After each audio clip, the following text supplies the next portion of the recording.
ఇలా రైతుల ఆందోళనకు బీఆర్ఎస్ పార్టీ సంపూర్ణ మద్దతు తెలియజేసి ఈరోజు ఆదిలాబాద్ జిల్లాలో రైతులు పండించిన ధాన్యాన్ని, అది ఏ ధాన్యమైనా, అది జొన్న కావచ్చు, మొక్కజొన్న కావచ్చు, శనగలు కావచ్చు, ఏ ధాన్యం అయితే పండిస్తున్నారో ఆ ధాన్యాన్ని పూర్తిగా కొనే వరకు ఇలా కేంద్ర రాష్ట్ర ప్రభుత్వాల పైన నిరసన కార్యక్రమాలు ఇలా ఆదిలాబాద్ జిల్లాలో చేస్తే దానికి సంపూర్ణ మద్దతు బీఆర్ఎస్ పార్టీ తెలియజేసింది. దానికి ఇలా ఇప్పుడే మరి ఈ జిల్లా కలెక్టర్ గారికి బుద్ధి ఉంటే, ఈ జిల్లా ఎమ్మెల్యే ఎంపీకి బుద్ధి ఉంటే, ఇలా కేంద్ర రాష్ట్ర ప్రభుత్వాలు మేము పొద్దున చేస్తే కలెక్టర్ ప్రకటన ఇస్తాం. రేపటి నుంచి జొన్నల కొనుగోలు కేంద్రాలు జిల్లాలో 14 కేంద్రాలు పెడుతున్నాం. మరి నిజంగానే ప్రభుత్వం ముందు నిర్ణయం తీసుకుంటే, ఈ కలెక్టర్ గారు నిన్ననే ప్రకటన ఇచ్చి ఉంటే, ఈ ఎమ్మెల్యే గారు నిన్ననే ప్రకటన ఇచ్చి ఉంటే మాకేమి ఇలా శోక. ఇంత ఎర్రటి ఎండల రైతులు వాళ్ళ సొంత ట్రాక్టర్లు తీసుకొని ఇలా ఎండల మండే ఎండలలో ఇలా బోరజు, జైనత్ మండలం, బేరా మండలాలు ఎందుకు చేసినట్టు కారణం, దానికి భయపడి ఇలా రాష్ట్ర ప్రభుత్వం నిర్ణయం తీసుకున్నదని ఎమ్మెల్యే ఇస్తాడు, జిల్లా కలెక్టర్ ఇస్తాడు.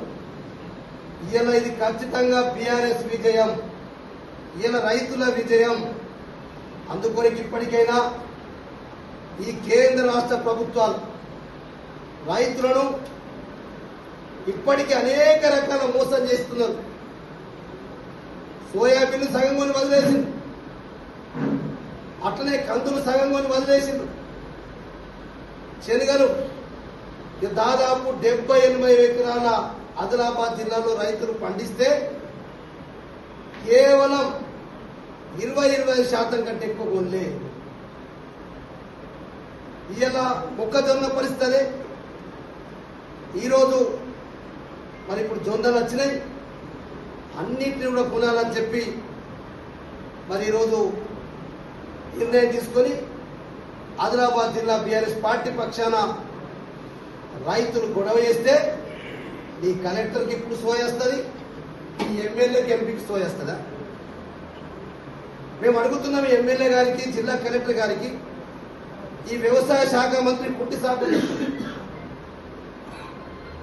ఇప్పుడు చెప్తే రేపటి నుంచి జొన్నలు స్టార్ట్ చేస్తారట. 4వ తారీఖు నాడు క్యాబినెట్ నిర్ణయం తీసుకొని మరి రెడ్గా శనగలు కొంటామా ఎల్లుండి నుంచి అని చెప్పి 4వ తారీఖు కొంటామని చెప్పి నాకు మార్కెట్ మేనేజర్ మా ఎండీ గారు చెప్పింది. సార్ ప్రభుత్వం నిర్ణయం తీసుకుంటున్నారని చెప్పి నేను ఎందుకు నాకు గడ్డి వీక్తున్నారా? ఎమ్మెల్యే ఎన్నిసార్లు మాట ఇచ్చిండు. మొన్న జైనత్ మార్కెట్ కమిటీకి పోయి మొక్కజొన్న ప్రారంభించినాడే 2-3 రోజుల లోపలనే మిగిలినటువంటి శనగల మార్కెట్ స్టార్ట్ చేపిస్తానన్నమాట. వాస్తవం కాదా? నేటికి 10 రోజులు అయింది. అందుకొరకే రైతులు రోడ్ ఎక్కిర్రు. ఏదో బీఆర్ఎస్ పార్టీకో రైతులకు పని లేక దందలేక మండు టెండలో ఈయన మాకు చేసేటటువంటి ఏ అవకాశం ఇవ్వద్దు మీరు. అందుకొరకు నేను ఒకటే డిమాండ్ చేస్తున్నా, నేను మంత్రిగా చేసిన కేంద్రం రాష్ట్రం మంత్రివర్గం నిర్ణయం తీసుకున్నాకనే, మంత్రివర్గంలో అప్రూవల్ అయినాకనే కొనాలని చెప్పినటువంటి ఎక్కడ కూడా నియమాలు లేవు. నేను మంత్రిగా ఉన్నప్పుడు నిరంజన్ రెడ్డి గారికి చెప్పిస్తే ఒకటే రోజు కేసీఆర్ గారు ఆదేశాలు ఇచ్చి, వ్యవసాయ శాఖ మంత్రి గారు మార్కెట్కి ఆదేశాలు ఇచ్చి కొన్నటువంటి సందర్భాలు ఈ రాష్ట్రంలో లేవా? బీఆర్ఎస్ పార్టీ హయాంలో రైతు పండించిన ధాన్యం ఏ ఒక్క గింజైనా మిగిలిందా? 100% కొన్నమాట వాస్తవం కాదా? కరోనా అప్పుడు ఇంటికి వెళ్ళి గ్రామాలకు వెళ్ళి కాంటాక్ట్ చేసుకొని రైతుల ప్రతి గింజాను కొన్నమాట వాస్తవం కాదా? ఏదో క్యాబినెట్ అప్రూవల్ కావాలని వ్యవసాయ శాఖ మంత్రి ఇలా తుమ్మల నాగేశ్వరరావు పేపర్లో మాట్లాడుతున్నారు. క్యాబినెట్ అప్రూవల్ అవసరం లేదు. ఈ కుంటి సాగులు చెప్పి రైతులు మీరు ఆత్మహత్యల వైపు మరి తీసుకెళ్తున్నారు. ఇది కేంద్ర రాష్ట్ర ప్రభుత్వాల వైఫల్యమే. మీ వల్లనే ఇలా రైతులు ఆత్మహత్య చేసుకొని చస్తున్నారు. దీనికి ఇది కేంద్ర రాష్ట్ర ప్రభుత్వాల హత్యలే చెప్పి స్పష్టంగా చెప్తున్నాం.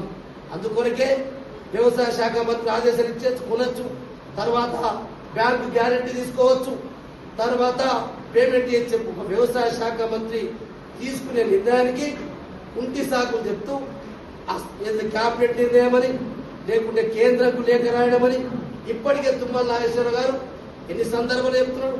కేంద్రానికి నువ్వు కేంద్రానికి రాస్తావా, నువ్వు రాష్ట్రానికి రాస్తావా? మీద తమ్ము ధైర్యం ఉంటే, నిజంగా రైతులపై చిత్తశుద్ధి ఉంటే మీరు 100% కొనాలని చెప్పినాం.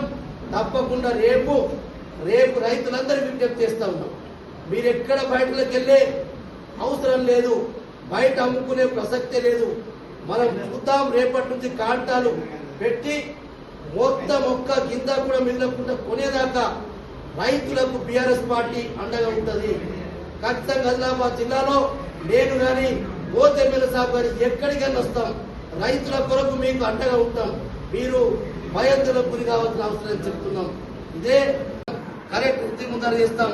ఆ చున్నల పంట ఇలా శనగ పంటని ఈ కలెక్టర్ ఇంటి ముందర కుప్పలు పెడతాం, మీ ఇంట్లో ముందరనే పెడతాం. 4 తారీఖు వరకు చూస్తాం. 5 తారీఖు నాడు శనగను కొనుగోలు చేయకపోతే మళ్ళా బీఆర్ఎస్ పార్టీ ఆదిలాబాద్ జిల్లా రైతాంగానికి, అది బోతు నియోజకమైనా, అది ఉట్నూరు అయినా, ఇంద్రవెల్లైనా, కాదిగూడ అయినా, నార్నూరైనా, ఆదిలాబాద్ జిల్లా మొత్తానికి నేను కానీ బోత్ శాసనసభ్యులు కలిసి మీరు ఎక్కడ ఫోన్ చేసినా రైతులకు అండగా ఉంటాం. 100% ఈ ధాన్యాలు కొనిపించేదాకా మీ పక్షాన్ని ఉంటాం, మీతోటే ఉంటాం. కొనిపించే అంతవరకు మీకు పోరాటం చేసి కొనిపించే బాధ్యత కూడా బీఆర్ఎస్ పార్టీ తీసుకుంటుందని చెప్పి రైతులు అధైర్యపడొద్దని చెప్పి కూడా నేను మీడియా ద్వారా రైతులందరూ విజ్ఞప్తి చేస్తున్నాను.